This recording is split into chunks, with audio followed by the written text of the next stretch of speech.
नमस्कार दोस्तों, मेरा नाम है गगन और स्वागत है आज की इस वीडियो में जहां हम बात करेंगे मारुति सुजुकी एक्सेल 6 के बारे में। मारुति सुजुकी एक्सेल 6 जो है 2022 में अब अपडेट कर दी है। Nexa XL 6 actually Maruti Suzuki ने अपडेट कर दी है और क्या कुछ चीज़ें नई आई है उसकी बात कर लेते हैं। इंटीरियर एक्सटीरियर दोनों में कुछ चीज़ें नई है। हाउएवर इंपॉर्टेंट चीज़ है कि ऑटोमेटिक ट्रांसमिशन जो है वो बदल गया है। अब जो 4 स्पीड था वो नहीं रहा है यहाँ पे, तो वो भी हम चला के देखेंगे। ऑटोमेटिक मैनुअल दोनों, ये वाली ऑटोमेटिक है यहाँ पे, और साथ ही में इंजन में कुछ कुछ बदलाव है, उनकी भी बात करते हैं। चलिए ओके, तो चाबी से शुरुआत करते हैं। चाबी जो है पहले जैसी आती थी वैसी की वैसी आपके पास में यहाँ पे है, बट काफ़ी सारे चेंजेस जो हैं वो हो गए हैं गाड़ी में, फ्रंट और रियर में। लेकिन मैं जब तक आपको बताऊंगा तब तक आपको एकदम ज़्यादा पता नहीं चलेगा कि क्या क्या चेंजेस हुए हैं। फ्रंट में अगर आप देखोगे तो ग्रिल जो है इसमें अब थोड़ा सा क्रोम का इस्तेमाल और ज़्यादा हो गया है, जो कि पहले कम था। आपके आगे आपको 360 डिग्री कैमरा जो है उसका फ्रंट मॉड्यूल भी दिख जाएगा। उसके अलावा कोई भी बदलाव नहीं किसी भी तरीके का हेडलाइट वगैरह में। साइड में आओगे तो ये जो आप देख पा रहे हो ये थोड़ा सा क्रोम एक्स्ट्रा ऐड है, बाकी यहाँ पे कोई चेंज नहीं है। एक थोड़ा सा बड़ा चेंज यहाँ पे अलॉयज़ में है। 16 इंचेस के अलॉय आते हैं 195/60 R16, ये जो शायद आपको देखने को मिलती है। पहले 15 इंचेस की ही आया करते थे। उसके बाद में इधर आप जो देख पा रहे हैं ये बॉडी कलर्ड जो है वो हो गया है इंस्टेड ऑफ क्रोम, और नीचे ऑब्वियसली 360 डिग्री कैमरा का है। इधर भी एक कैमरा यहाँ पे आपके पास में है। रियर में जब आप जाते हो तो ब्लैक आउट हो गए हैं थोड़े से, मतलब थोड़ा सा चेंज इसमें हुआ है। ओवरऑल तो वही लेआउट तो वही है, बट यहाँ पे थोड़ा सा ब्लैक ट्रीटमेंट जो है उसको दिया गया है। सेम गोज हियर, ये क्रोम जो है नीचे हुआ करता था आई बिलीव वो ऊपर चला गया है, तो थोड़ा बहुत इधर छोटे मोटे चेंजेस किए गए जो कि अच्छे लगते हैं। स्पॉइलर जो है ऐड किया गया है वो भी अच्छा यहाँ पे लगता है, और साथ ही में ऊपर आप देख पा रहे हैं शार्क फिन एंटीना जो है वो भी यहाँ पे ऐड किया गया है। किसी भी तरीके की कोई सनरूफ या ऐसी चीज़ जो है वो ऊपर नहीं है, तो उसकी आप उम्मीद ना करें। हालांकि दे दी जाती इस प्राइस पॉइंट पे तो अच्छी ही चीज़ थी वो, बट वो नहीं दी गई है। अब चलते हैं अंदर, जहाँ पे एक्चुअली काफ़ी और चेंजेस आपको देखने को मिल जाएंगे। अंदर जो है जैसे ही आप स्टेप इन करोगे सबसे पहले आपको एक बार ये लगेगा सेम कैबिन है, बट अगर आप ध्यान से देखेंगे तो सीट्स जो है वो बदल गई है। इनफैक्ट ये सीट्स वेंटिलेटेड हो गई है। मैं अंदर चलता हूँ और चालू कर लेता हूँ गाड़ी को। अब गाड़ी चालू हो गई है। ये गोल्डन कलर की गाड़ी आ रही है। सरप्राइजिंगली गाड़ी में एक नया कलर आया, जो मैं दिखा रहा हूँ आपको नया कलर है, बट ये गाड़ी के अंदर जो MID है उसमें वो कलर सपोर्टेड नहीं है। जब आप MID में देखोगे सारे मेन्यू ऑप्शंस को, तो यहाँ पे जो है आपके पास में एक ऑप्शन आता है डिस्प्ले में आपकी गाड़ी का कलर चेंज करने का, बट उस कलर में हाँ ये कार कलर जो है, इस कार कलर में जो है कोई भी गाड़ी का कलर नहीं है जो मैं यहाँ पे लगा सकूँ। एनीवे इसकी हम बात नहीं करते। यहाँ पे कोई भी चेंजेस नहीं है। MID सब जो है वही है पहले जैसी। हाउएवर MID में जो है एक ऑप्शन जरूर आपके पास में ऐड हो गया है, वो है TPMS, tyre pressure monitoring system. I will show you कहाँ पे है TPMS। इससे बाहर आते हैं हम। इससे बाहर आते ही जो है ये TPMS है हमारे पास में। टायर प्रेशर जो है वो अभी तो गाड़ी चल नहीं रही है वरना यहाँ पे दिखा देता है, लेकिन प्रॉब्लम ये किलो पास्कल में दिखाता है, ये बार में नहीं दिखाता है, जो कि थोड़ा सा वियर्ड है। और चेंज करने की सेटिंग मुझे कहीं नहीं मिली। TPS mode, comfort mode, load mode. Basically गाड़ी अगर भरी होगी तो जो टायर प्रेशर है वो अलग होगा, तो रिकमेंडेड प्रेशर जो है बदल जाएगा। एनीवे इधर आपके पास में स्टीयरिंग व्हील है, कोई भी बदलाव यहाँ पे स्टीयरिंग व्हील में नहीं है। इस तरफ कुछ कुछ एडिशनल चीज़ें आपको देखने को मिलेगी, जैसे कि ये 360 डिग्री कैमरा वाला बटन। ESP जो है वो आपको हर वेरिएंट में मिलेगा, जो जेटा है उसमें भी मिलेगा, और टॉप एंड अल्फा प्लस जो मैं चला रहा हूँ उसमें भी मिलेगा। ये पता नहीं ये छोटा सा एडिशन जो है ये पहले आता था या नहीं होता था।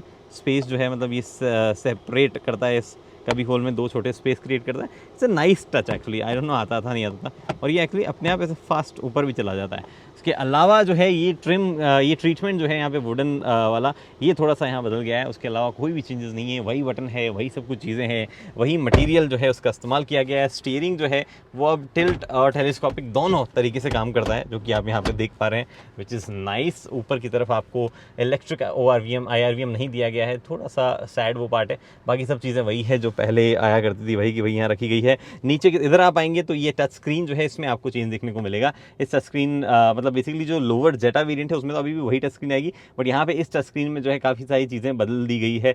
ये पर्टिकुलर टच स्क्रीन जो है वो स्मार्ट प्ले प्रो नाम है। स्मार्ट प्ले प्रो प्लस नहीं है, जो बड़ी आती है वाले ना वो नहीं है, बट इसमें सारे फीचर्स दिए जाते हैं। बेसिकली एंड्रॉइड और एप्पल कारप्ले आते तो वो नीचे वाली टच मतलब नीचे वाले ट्रिम वाली टच स्क्रीन में भी है, बट इसमें जो है थोड़ा सा और बेहतर तरीके से वो चीज़ें दिखती है। थोड़ी टच स्क्रीन का लेआउट बढ़िया है। सुजुकी कनेक्ट सिस्टम जो है उसके साथ में आती है। क्या चीज़ें यहाँ दिख रही है, एवरेज स्पीड, फ्यूल इकॉनमी आप जो है वो यहाँ पे देख पा रहे हैं, और थोड़ी सी फास्ट है ये उस वाले के मुकाबले। एनर्जी फ्लो कैसे हो रहा है वो भी देख पा रहे हैं। ऑब्वियसली आप MID में भी एनर्जी फ्लो वगैरह देख पाते हैं। उसके अलावा TPMS जो है वो भी आप यहाँ पे भी देख पाते हैं कि क्या प्रेशर है, सेटिंग्स अगर आपको देखनी है, कुछ क्विकली चेंज करनी है, फुटवेयर लाइट है, जी हाँ यहाँ पे नीचे जो है एक लाइट आती है वो इल्यूमिनेट होती है, जो कि अभी तो नहीं दिख रही है ऑब्वियसली आपको, रात में वो आपको दिखेगी। ये व्हीकल अलर्ट्स वगैरह अगर कुछ आ रहे होते हैं तो एक्जैक्टली इस जगह यहाँ पे दिखा देता है। उसके अलावा बाकी सब वही नॉर्मल चीज़ें आपके पास में एंड्रॉइड ऑटो पर आपके सेटिंग्स में जब आप जाओगे तो मल्टीपल सेटिंग है, डिस्प्ले से जुड़ी हुई आपके पास में, और उसके बाद में म्यूजिक से जुड़ी हुई, उसके बाद में फ़ोन से जुड़ी हुई और कार से जुड़ी हुई मल्टीपल सेटिंग है। ओवरऑल जो म्यूज़िक सिस्टम है गाड़ी का वो उतना भी कोई मतलब बहुत ही बेहतरीन या ताबड़तोड़ नहीं लगता है ऑनेस्टली, मतलब उसकी साउंड क्वालिटी उतनी बढ़िया नहीं लगती है, बट स्टिल लिवेबल है। मोस्टली जिन लोगों को म्यूज़िक का शौक नहीं है उनको चेंज करवाने जैसा कुछ ऐसा नहीं होगा, मतलब लिवेबल टाइप ऑफ चीज़ वो है। यहाँ पे हज़ार्ड लाइट फ्लैशर है, ये इमोबिलाइजर की छोटी सी लाइट यहाँ पे आती है। एसी के कंट्रोल्स हैं वैसे ही हैं जैसे पहले थे, नीचे थोड़ा सा आपको चेंज जरूर देखने को मिलेगा। ये 2 एडिशन है जो कि वेंटिलेटेड सीट्स के हैं, दोनों फ्रंट सीट्स जो है वेंटिलेटेड हो गई है, कंसिडरिंग द फैक्ट कि एक्सेल 6 रियर पैसेंजर के हिसाब से भी है। रियर सीट्स जो हैं वहाँ पे कोई भी बदलाव नहीं है, हाँ वो थोड़ा सा सीट का मतलब जो ओवरऑल अपहोल्स्ट्री है उसमें चेंजेस ज़रूर है, बट मतलब मुझे लगता है कि रियर में भी वेंटिलेटेड सीट जो है वो दी जा सकती थी। इसके बाद में आगे और कुछ भी नहीं है, सब कुछ वो पहले जैसा ही है। जो इंपॉर्टेंट चेंज है वो ये है, आपका 6 स्पीड का ऑटोमेटिक ट्रांसमिशन जो है अब यहाँ पे लगा गया। इनफैक्ट एक चीज़ मैं भूल जाऊँ इससे पहले बता दूं कि ये आपके पास में पैडल शिफ्टर्स भी दिए जाते हैं, which is a very nice thing. अभी चला के देखते हैं कि क्या सब चीज़ें जो है कैसी महसूस होती है। एक ये भाई ये कुछ काम कर रही है, छोटा सा है, इसमें मेरा गोप्रो चला गया, इसमें आप मूंगफली रख के खा सकते हो। हाउएवर ये एक्सटेंड होता है जो कि बहुत ही सरप्राइजिंग चीज़ है, वो एक काम की चीज़ ज़रूर है। एक ग्लव बॉक्स है डिसेंट साइज़ का यहाँ पे आता है, ये फर्स्ट एड बॉक्स यहाँ पड़ा है, और साइड में बॉटल होल्डर जो है वो भी डिसेंट साइज़ के, ऐसी आपको कोई शिकायत नहीं होगी। उसके अलावा किसी भी तरीके का कोई चेंज नहीं है। रियर सीट्स में इनफ स्पेस है, अगर आपने नहीं देखी है मेरी एक वीडियो जिसमें 6-7 सीटर्स कार को कंपेयर किया था, वो वीडियो जाके देखो, आपको पता चलेगा कि इन comparison to even 50 lakh rupees cars इस गाड़ी में रियर सीट का स्पेस अच्छा है या नहीं है, मतलब बता देता हूँ अच्छा ही है, बट वो इंटरेस्टिंग वीडियो जाके देखो, ऊपर आई बटन में जो है मैंने यहाँ पे दे दिया। आई बिलीव उसके अलावा मैं कुछ भूल नहीं रहा हूँ। 4 एयरबैग्स जो है वो आ गए, वो मैंने आपको बता दिया। सीट में है एयरबैग, यहाँ पे आप जो सीट देख पाए उसमें कहीं ना कहीं यहाँ एयरबैग लिखा हुआ है, ये देखो साइड में एयरबैग वर्ड लिखा हुआ है, तो सीट्स में एयरबैग जो है 2 एक्स्ट्रा आपको देखने को मिल जाएंगे। ये चेंजेस इंटीरियर में। इससे पहले कि मैं एक चीज़ भूल जाऊँ, ड्राइव करने से पहले आपको बताता हूँ 360 डिग्री कैमरा जो है वो दिखता कैसे है। आप साइड वाला बटन दबाएंगे तो यहाँ पे जो है पूरा 360 डिग्री कैमरा जो है आपके सामने खुल के आ गया है। कुछ ऐसा सा व्यू देता है। आगे गाड़ी वाइट दिख रही है बट मेरी गाड़ी तो जो है ब्लू है, तो वो सिंक यहाँ पे नहीं है। आपको अलग अलग व्यू जो है वो यहाँ देख सकते हैं, कैसा व्यू दिखना चाहिए। ड्राइवर साइड से जो है हर तरह का व्यू देखना है तो आप इसको प्रेस करिए, तो ड्राइवर को जो है इर्द गिर्द चीज़ें ऐसी दिखेगी, वो व्यू आप देख पा रहे हैं। थोड़ा सा अलग है बाकी 360 डिग्री कैमरा के इंटरफेस से, बट हाँ चीज़ें जो दिखाता है वो दिखाता है। और डिसेंट क्वालिटी, मतलब ऐसे कोई खास बड़ी क्वालिटी मैं नहीं कहूँगा यहाँ पे खास बढ़िया क्वालिटी, बट डिसेंट क्वालिटी। आप कुछ एडजस्टमेंट भी कर सकते हैं, स्पेशली ब्राइटनेस और कॉन्ट्रास्ट के, जो कि आपको थोड़ी सी और सहूलियत दे देंगे सिचुएशन के हिसाब से बाकी चीज़ों को पहचानने की। यहाँ पे गाइडलाइन इसमें देनी है नहीं देनी, फ्रंट व्यू डिफॉल्ट स्क्रीन क्या होनी चाहिए, ये सब चीज़ें जो है ओपनिंग स्क्रीन क्या होनी चाहिए, ये चीज़ें आप सेट कर सकते हो। थोड़ा सा मैंने आपको शायद बलेनो में भी बताया था कि इसमें एक AI बेस्ड जो चीज़ आती है, AI तो नहीं बोलूँगा बट वो जो कैमरा बेस्ड जो है कुछ ये फॉरवर्ड और रिवर्स ट्रैफिक का अलर्ट भी देता है, तो वो चीज़ भी यहाँ पे आपको देखने को मिलती है। एक और चीज़, गाड़ी जो है अगर आप आई डोंट नो अभी तो देख नहीं पा रहे होंगे, धूप जो है थोड़ी कम है, अदरवाइज ये पर्टिकुलर कार जो है इसमें क्या है कि ये IR कट ग्लास है, ये UV कट ग्लास है। बलेनो में भी आपने UV कट ग्लासेस देखे होंगे, उसमें होता क्या है बेसिकली थोड़ा सा ना एक टिंट आ जाता है। अभी तो गाड़ी काफ़ी देर से धूप में खड़ी नहीं है, जब धूप में खड़ी होती है तो हल्का सा ये डार्क हो जाता है, विच इज़ अलाउड लिमिट, मतलब अलाउड जो लिमिट्स है उसी में मतलब फ़र्क आ जाता है, इसमें थोड़ा सा टिंट आ जाता है, तो कि थोड़ी सी अच्छी चीज़ है।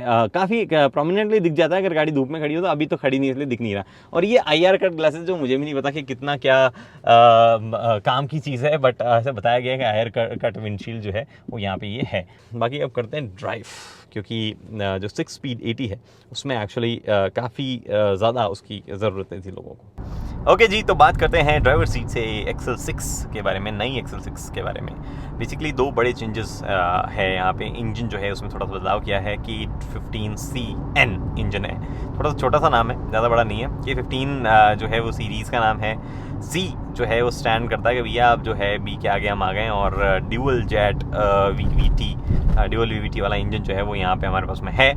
और N का मतलब हमें नहीं पता क्या है। हाउएवर ये वो इंजन नहीं है जो एग्जैक्टली यूरोपियन कार्स में मिलता है, रीज़न बीइंग उसमें स्ट्रॉन्ग हाइब्रिड आता है, बट वो यहाँ नहीं आता है। तो उससे क्या होता है ना कि थोड़ा सा चेंजेस, मतलब एन और जो नाम में है शायद प्रॉब्ली वो उसके लिए, क्योंकि ये इंडिया में बनता है और उस हिसाब से रखा गया होगा। I am not really sure, but I assume कि इतना ही है। बाकी ओवरऑल इंजन में कोई फ़र्क नहीं, पावर फिगर्स वगैरह सब सेम है इसकी और उसकी। आउटपुट में फ़र्क आ जाता है क्योंकि वहाँ पे स्ट्रॉन्ग हाइब्रिड है और यहाँ पे जो हमारे पास में स्मार्ट हाइब्रिड दिया जाता है। अब पावर फिगर्स क्या है? पावर फिगर सेम है पेट्रोल की, मैनुअल और ऑटोमेटिक में ही, 103-4 bhp के आसपास और 138 न्यूटन मीटर के आसपास। ये मामला जो है यहाँ पे पावर फिगर्स का है। अब पावर और टॉर्क फिगर्स का अब जो है असली बात ये है कि जो 6 स्पीड गियर बॉक्स आता है उसकी वजह से क्या फ़र्क पड़ा है। देखो, जो 4 स्पीड गियर बॉक्स था उसके साथ में ऑनेस्टली कोई ज़्यादा बड़े इश्यूज़ थे नहीं। मारुति का पुराना tried and tested gear box था, कोई इशू नहीं किसी तरीके का। इतना ज़्यादा यूज़ कर लिया था क्योंकि उसकी कॉस्ट इतनी कम पड़ने लगी थी मारुति को कि प्रॉफिट्स वगैरह भी जो है वो डिसेंट कर लेते थे, लोगों को भी जो है वो अफोर्डेबल लगता था। लेकिन अब जो है गियरबॉक्स कर दिया गया है चेंज। मारुति को भी महंगा पड़ेगा, कस्टमर्स को भी महंगा पड़ेगा। चेंज किया गया for a good reason. 4 speed torque converter कौन चलाता है, लोग ये कहते लग गए थे। कोई ज़माने में दूसरी गाड़ी जो मुझे याद है वो ग्रैंड आइटन थी Hyundai की, उसमें आता था 4 स्पीड टॉर्क कन्वर्टर, वो भी उन्होंने बंद कर दिया। और मारुति में तो उससे भी पहले से आता जा रहा और अभी तक आता जा रहा था। बट यहाँ पे जो है टॉर्क कन्वर्टर और जो है इंजन कैसा काम कर रहा है उसकी बात बाद में करते हैं। पहले कुछ छोटी मोटी उन चीज़ों की बात करते हैं जो रेगुलरली हम बात करते हैं। वैसे तो मैंने XL6 के बारे में बहुत वाली वीडियो बनाया था, बट फिर भी ब्रीफ करने के लिए आपको फिर भी बताता हूँ। विजिबिलिटी के वाइज गाड़ी बहुत अच्छी है, पिलर, ORVM, IRVM सब कुछ अच्छा है। और अब एडिशन हो गया है 360 डिग्री कैमरा का, जैसे मैंने आपको बताया, तो that's a good thing as well. उसके बाद में गाड़ी एर्गोनॉमिक वाइज भी काफ़ी अच्छी है, एक्चुअली कोई इशू नहीं है एर्गोनॉमिकली, स्पेशली उन लोगों को जिनको ना आगे का व्यू बहुत बढ़िया चाहिए होता है। हाँ ठीक है, ऐसा बोनेट तो नहीं दिखता है यहाँ पे, लेकिन बहुत ही बड़ा सा ऐसे आगे व्यू आता है। अच्छा स्टीयरिंग की ग्रिप है आपके पास में, साइड में जो भी चीज़ें हैं वो रीच में है। No nonsense type of things लगती है यहाँ पे। इस जस्ट कि ये होम बटन वगैरह है, इनके लिए कोई बटन वगैरह दे दिए जाते हैं तो वो ज़्यादा बेटर चीज़ होती है टच की बजाय, ना ही उनमें कोई टैक्टिक फीडबैक वगैरह ऐसी कुछ चीज़ है, तो वो थोड़ा एर्गोनॉमिकली आप कमी निकालते हो। उसके अलावा कोई इशू नहीं है। वही पुराने मारुति के आज तक जो चलते आ रहे हैं स्विचेस वगैरह जो है वही यहाँ पे दिए गए हैं। It might feel you at home अगर आपने जो पुरानी XL6 भी सबसे पहले खरीद ली हो, या अर्टिगा खरीद ली हो, या स्विफ्ट खरीद ली हो, सब वैसा का वैसा ही जो है यहाँ पे। तो कोई वैसा एर्गोनॉमिकली कोई भी प्रॉब्लम आपको नहीं होगी। उसके बाद में बात आती है कि किस तरीके का ओवरऑल गाड़ी का राइड क्वालिटी, हैंडलिंग, डायनामिक्स वगैरह है। वेल देखो, राइड क्वालिटी डिसेंट रही है मारुति की कार्स की हमेशा से ही। मतलब ऐसा आप बहुत फास्ट जो है किसी गड्ढे से निकालो तो डेफिनेटली आवाज़ वगैरह आ जाती है, गाड़ी अनस्टेबल हो जाती है थोड़ी सी, सस्पेंशन उतने भी ज़बरदस्त, उतने भी रॉबस्ट फील नहीं होते हैं। लेकिन जो इंडिया की सड़कों पे आमतौर पे हम सस्पेंशन का काम समझते हैं कि भैया गड्ढे अंदर नहीं आने चाहिए, शॉक्स जो है वो अंदर नहीं आने चाहिए, और आए तो भी उतना ज़्यादा जॉल्ट बड़ा नहीं होना चाहिए। वो चीज़ ये सस्पेंशन जो है काफ़ी अच्छे से कर देते हैं। कुछ खास प्रॉब्लम जो है सस्पेंशंस वगैरह में अंदर बैठे पैसेंजर्स को होती नहीं है। सीट्स कॉम्प्लीमेंट करती है, काफ़ी सॉफ्ट सीट है तो वो कॉम्प्लीमेंट भी करती है उस चीज़ में सस्पेंशन को ओवरऑल। और उसके बाद में जो अपना क्या बोलते हैं कि सस्पेंशन की सॉफ्टनेस है जो ओवरऑल, वो यस ओवरऑल जो राइड क्वालिटी है मुझे लगा था उसमें थोड़ा फ़र्क पड़ेगा, बिकॉज अब 16 इंचेस के जो है लॉयज़ आते हैं, बट कोई भी ऐसा खास फ़र्क दिख नहीं रहा है। सेम ही लग रहा है जैसा पहले था वैसा ही लग रहा है यहाँ पे। इस जस्ट की थोड़ी सी विजुअली दिखने में जो फ़र्क आया वो अच्छा हो गया। लेकिन हैंडलिंग वगैरह आपको जो है चाहिए तो वहाँ पे आपको कुछ नहीं मिलता है। मतलब फॉर एग्जांपल अगर आप गाड़ी चला रहे हो और आप टर्न करते हो मतलब 80-90, तो अच्छा खासा बॉडी रोल है भाई साहब, अच्छा खासा बॉडी रोल। तो ऐसा कुछ खास उम्मीद मत करिएगा हैंडलिंग से। और स्टीयरिंग में जो है एक फंक्शन आता है, वो फंक्शन है आपका टर्न असिस्ट फंक्शन। मतलब टर्न असिस्ट फंक्शन में क्या होता है कि आप ऐसे मोड़ो और स्टीयरिंग वैसे ही रह जाएगा। अभी तो मतलब सीधा हो गया ऑब्वियस, लेकिन कुछ टर्न पे एक्चुअली स्टीयरिंग उधर ही रह जाता है जिसने आप छोड़ा, तो वो रिटर्नेबिलिटी जो है उतनी भी अच्छी नहीं है। हाँ, क्योंकि बड़े थोड़ा सा प्रोफाइल वगैरह बड़ा है when you compare to other Suzuki car, चूँकि थोड़े कम बजट की कार से, तो उनमें तो आता ही नहीं है। जैसे सिलेरियो मैंने आपको दिखाया था वहाँ भी आता ही नहीं था, बट बलिनो में काफ़ी सही कर दिया गया, तो यहाँ पे भी वो एक्चुअली चीज़ सही है, इतनी ज़्यादा प्रॉब्लमेटिक नहीं है। बट इस जस्ट की हैंडलिंग बहुत ही बढ़िया हैंडलिंग के हिसाब से गाड़ियाँ डिज़ाइन नहीं की है और हो भी नहीं सकती है जिस साइज़ की गाड़ी है, जिस वेट की गाड़ी। वेट भी actually gross weight almost 1700 kg के आसपास चला जाता हुआ इसका। तो हैंडलिंग में कुछ उम्मीद मत कीजिएगा, मेरा कहने का ये मतलब है। फिर बात आती है कि राइडर उसके बाद में जो है गाड़ी का ओवरऑल फ्यूल एफिशिएंसी वगैरह कितना देता है, उसके बाद चलते हैं हम इंजन और गेयरबॉक्स पे। देखो फ्यूल एफिशिएंसी आई थिंक ये सबसे ज़्यादा फ्यूल एफिशिएंट टॉर्क कन्वर्टर है इंडिया में अवेलेबल टॉर्क कन्वर्टर्स में, बिकॉज 20.37 किलोमीटर पर लीटर की ARAI rated fuel efficiency figure है, और 20.37 कोई टॉर्क कन्वर्टर कैसे दे सकता है, मतलब वो भी 1.5 लीटर का, तो वो एक बहुत बड़ा, I am not really sure कि सबसे ज़्यादा देने वाला टॉर्क कन्वर्टर है या नहीं, बट मेरे ख्याल से तो है, और नहीं भी है तो भी इतना ज़्यादा तो मतलब बहुत ज़्यादा ही हो जाता है।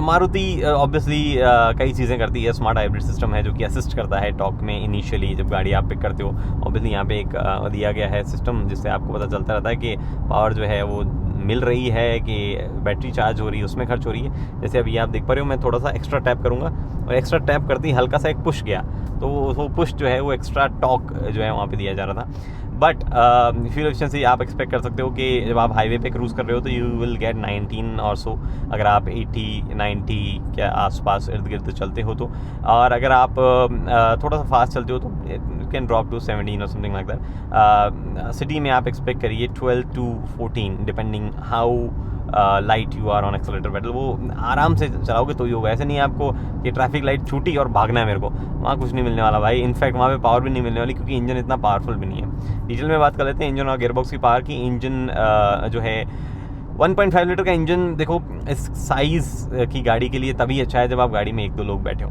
अगर आप उससे ज़्यादा बैठे हो तो उतनी खास पावर नहीं है, ओवरटेकिंग वगैरह भी प्लान तरीके से आपको करनी पड़ेगी आपको जो है। हाँ ठीक है, इंजन उतना नॉइज़ी नहीं है, ऐसा नहीं है कि बिल्कुल ही पावर फील नहीं होती है, स्ट्रगल ही करता रहता है, वैसा नहीं है। हर पावर बैंड में डिसेंट पावर है जो आप काम चला सकते हो। इस जस्ट कि आप जब ज़्यादा लोग बैठे हो या गाड़ी सब ज़्यादा सामान लोडेड है तो आपको केयरफुली प्लान करनी पड़ेगी चीज़ें, ओवरटेकिंग वगैरह जो है प्लान करनी पड़ेगी। The good thing is 6 speed torque converter जो है वो आ गया है। 6 स्पीड का टॉर्क कन्वर्टर जो है वो आपको एक्चुअली मैं गाड़ी रोक लेता हूँ एक बार और रोक के फिर चलाता हूँ, और उस तरीके से थोड़ा सा आपको बेहतर अंदाज़ा लग जाएगा कि गाड़ी जो है वो शुरू से पिक करते हुए कैसे रहती है। ये आ गए हम 0, ठीक है, और आपको यहाँ पे दिख पा रहा होगा डी पे गाड़ी अभी है, एंड हम चलते हैं।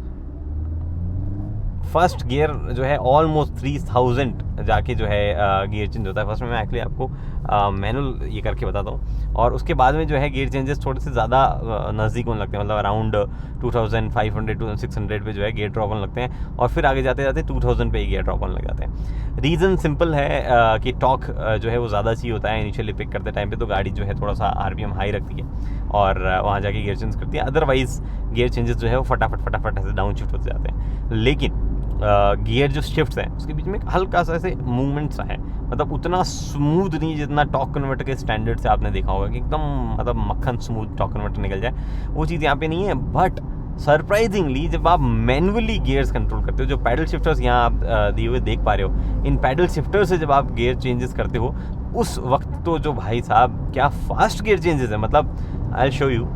गाड़ी अभी हमारी, मैं मैनुअल में डाल देता हूँ इसको, 3rd पे है, ठीक है, ये 4th में गया चेंज हो गया, ये 3rd में डाला हो गया, 4th में डाला हो गया। इतना फास्ट गियर चेंजेस है ना, मतलब आपको डाउन शिफ्ट करना हो, आपको अप शिफ्ट करना हो, बहुत ही बढ़िया कमांड जो है ये टॉर्क कन्वर्टर मानता है। काफ़ी बेहतरीन जो है ओवरऑल फील इस टॉर्क कन्वर्टर के साथ में आपके पास में है।